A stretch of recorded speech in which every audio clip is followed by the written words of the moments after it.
guys, update lang sa ginagawa natin Voltes 5. Yan, medyo inuunti-unti natin ang paggawa ng Voltes 5 na ginagawa natin, gawa sa carton or made of DIY cardboard. Bali mahirap kasi gumawa ng mga laruan gawa sa carton at gawa sa tsinelas, kaya inuunti-unti natin guys. Update ko kayo sa ginagawa ko ngayon. Pakita ko po sa inyo. Yan, ito na guys yung ginagawa natin ng Voltes 5 gawa sa carton. Ano pong masasabi niyo? Yan, ito na guys, inuunti-unti ko na yung paggawa ng Voltes 5 ko.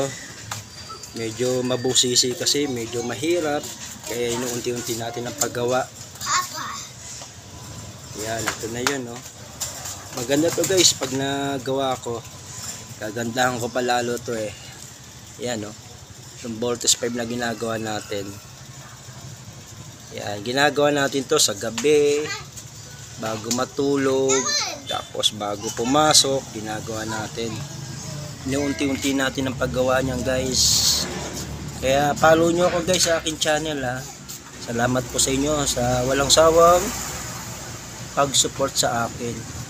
Yan, lalo pa nating gagalingan sa paggawa ng mga laruan, gawa sa carton at gawa sa tsinelas. Ayan, ito po yun, si Voltes 5. Ang ganda-ganda niya.